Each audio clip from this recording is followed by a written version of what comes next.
What's up and welcome to a brand new video. Well, surely we all know about YouTube Shorts by now. They are super popular at the moment, and this video is going to show you how to jump on the hype train and make fun and engaging shorts using the KineMaster mobile video editing app that will wow your audience. So hit the like button right now if this is the tutorial you've been looking for, because I personally think that the YouTube Shorts inbuilt uploader does not give you enough personalization options. KineMaster is free to download. There's actually a handy link in the description right now if you want to go and download KineMaster so that you can edit along with me. And once you have KineMaster installed and you've opened the app, here you can see your overview. So we want to click create new to start our YouTube short. Now the aspect ratio is really important here. So the classic 16:9 is what you would use for a traditional YouTube video, but we're going to go for 9:16. Now this is the ratio that you need for a YouTube short because they're designed for mobile viewing. Once you're ready, tap next in the top right corner, and here you will find yourself in your shorts project. Now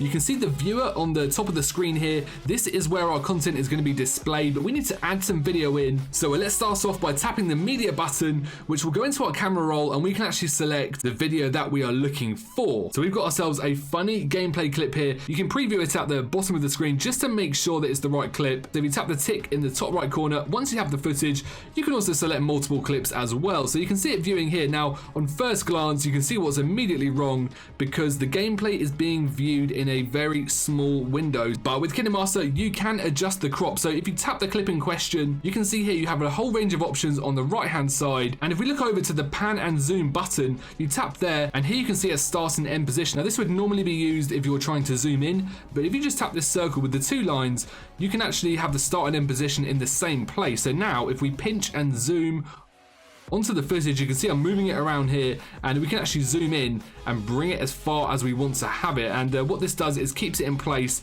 as you go throughout the footage.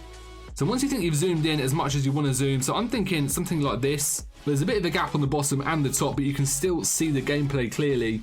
Now this is because this is landscape gameplay. It wouldn't be wise to zoom in all the way to fill up the 9:16 ratio, because then you'd be maybe slightly too zoomed in, but it's really the preference to the game that you're playing or to the footage that you're displaying. It could be a video of your dog, or you're making a vlog of yourself. Whatever it may be, pan and zoom can be really helpful to get that crop right.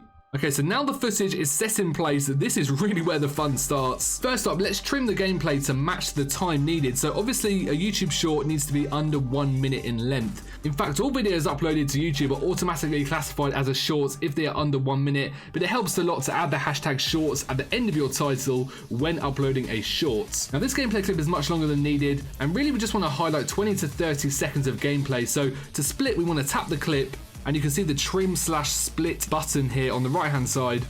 Tap the button, you can choose how you want to split. For me, I'm going to go split at playhead. So we're going to get ourselves maybe when the match is just starting. So we'll split at playhead. You can see the clips are now split in two, and if we want to get rid of that unused first bit, we tap the clip and then tap the bin on the left hand side.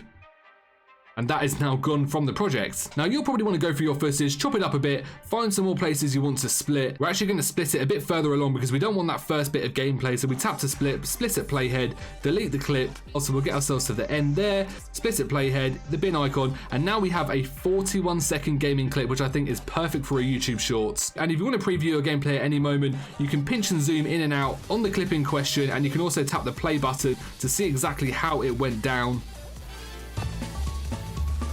And I have to say, KineMaster is actually probably easier than the UI in some PC video editors because it's so easy with tapping, with sliding along. You can zoom in and out to your gameplay, have real precision editing with KineMaster. And don't forget guys, there is a link to download KineMaster in the description of this video if you want to try out making YouTube Shorts yourself. Okay, so once your clips are compiled, you're going to want to add some further edits to your video. So you can reverse a funny moment, speed up a boring part, add filters, adjust contrast and colors. There's so many different things that you can do in KineMaster. So if you just tap any clip, you can see here we have things like speed and reverse. So if you tap speed, you have a slider that you can adjust. So it could be a boring moment of gameplay. So this central moment here, we can actually put speed, move it up to 2.5, but there's different speeds here if you just want to auto do it. Once you're done, we'll tap the tick icon. That's actually reduced the length of our video significantly. We could also add a filter to that part by tapping the filter button on the right hand side once we've tapped the clip. And there's lots of different options here as well. Basic, warm, cold, vivid. You tap on any of them and there's a whole host of different filters that you can add with a nice little slider as well.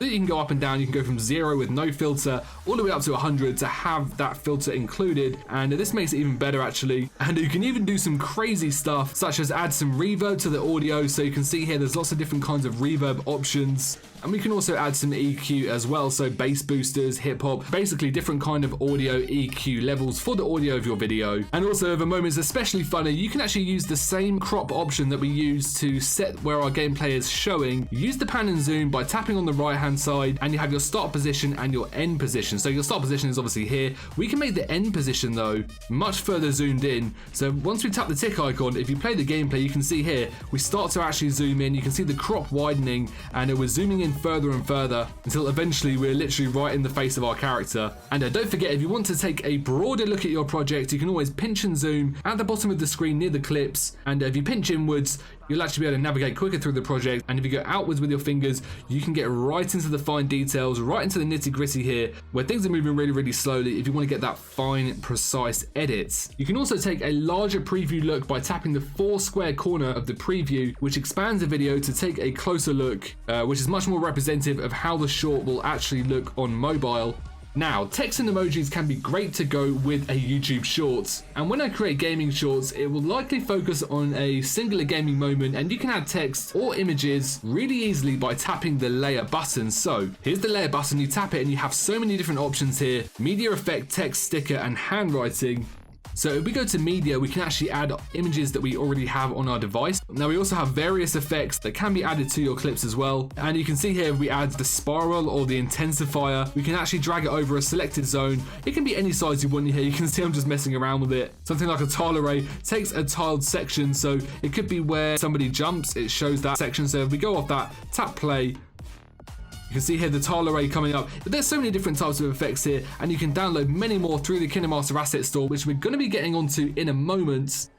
Text is also a great thing to add to your gameplay. So for this one, we could put "so lucky," because the gameplay was pretty lucky, and then we'll add a cheeky little emoji in as well. And once you've got your text, you can see on the right hand side the options that you have, and it's worth mentioning that the text can be moved by just tapping on the text at the bottom of the screen and sliding it to exactly where you want to have it in the project. So to edit, tap on the text, and you can change the fonts. Lots of fonts here, and more to be downloaded from the asset store as well. You can change the color of the text. You can change things like the animation, so you can have it flicker. And this is why I like to leave a nice little gap at the top of the screen, because the text is perfect to go in there. So if we move that up to the top, you can see here as we're playing it, the text is actually flashing over the top. It just kind of makes the video look active, gives it some life. But there's also options for glow, outline, shadow, alignment, and of course background as well. So sometimes it might be nice to have a full width background, and you can choose the color as well. So we'll go white for this one. And through the layer panel, there's also some cool stickers too that can be added to your project. So you can put a little alien face in. And once you've done that, if you tap back on the sticker, you can still do things like overall animation. So if you want to have an alien sort of jittering around, you can even have him in the corner. So if you just pinch and zoom, or just use the slider here, you could have this little jittering alien in the corner here. And once we press the tick button, if you look at this, you can see there's just a crazy little alien jumping around in the corner. So yeah, that's how you can add layers to your project. Now, if you want to get more assets to use in the project itself, I advise using the KineMaster Asset Store. You can actually access this by tapping the little storefront button there, just below that circular panel. That takes you through to the KineMaster Asset Store, where there is so much stuff that you can utilize. Obviously, being close to the time of Halloween, there's so many different Halloween assets here. And if you go through the slider on the left hand side, up and down, we can go through various different effects, transitions, stickers, music, sound effects, clip graphics, videos, images, text, and much more. So they've got lots of different fonts here if you want to get a certain font for the text in your videos, and these can be used for all of your future videos that you edit on KineMaster, all of the future shorts that you make. There's some really cool stuff here like green screens for TV mockups, clip graphics, really cool sound effects too. If you want to have a funny sound effect when you have a zoom in or something like that, there's lots of different categories here. So there's cartoon and funny, where there's some great sound effects. You click through, and once you found one that you want, so say we want this science fiction sound effect, we'll tap download. You can see it downloading on the right hand side, and we will now be able to add that by going back into our project, tapping the audio button, go to SFX, scroll down, and there it is, guys, science fiction. Tap it. We have lots of different types here. We can press them to preview.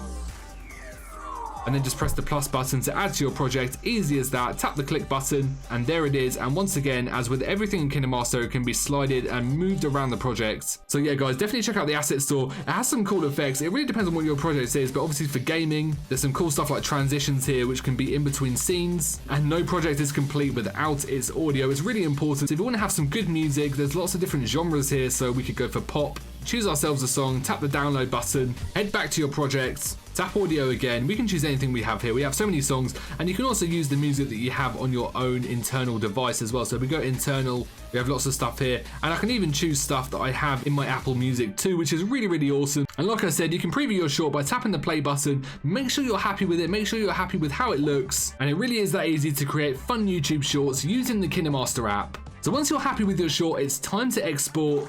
So to do this, tap the export button in the top right hand corner, and this will take you through to the save and share page. So here you can choose your quality, your frame rate with resolution. So we're going to put it up right up to high quality because we want to have the best content on YouTube. It tells you the size that it's going to take up. Then tap save as video, and that will now save to your camera roll, ready to be uploaded onto YouTube as a short. So for me, I'll tap the plus button on YouTube, and you have the option to upload a video or create a short. So select 15 seconds, 60 seconds, whatever it may be. Then you can tap in the bottom left, add your clip that's been exported from KineMaster, and you can add some further features on YouTube as well. So KineMaster gives you the editing options to pull off much more advanced and interesting edits and the freedom to make the best content possible. Remember, there is a handy link in the description. Go and check out KineMaster. You can go back to this video if you need any kind of guide on how to use it to make the best YouTube shorts possible. And if this tutorial did help you out, I'd really appreciate it if you leave a like. It would help me out so much. And I'd also love to know what you guys think of shorts as well. Have you been making YouTube shorts? Have you used the KineMaster app to make shorts? Let me know down below in the comments section. And don't forget, if you have any tips or tricks for your fellow viewers, drop a comment on that one too, guys. It'll be really, really helpful. Well, I hope you enjoyed this quick KineMaster tutorial, and I'll catch you soon for more videos.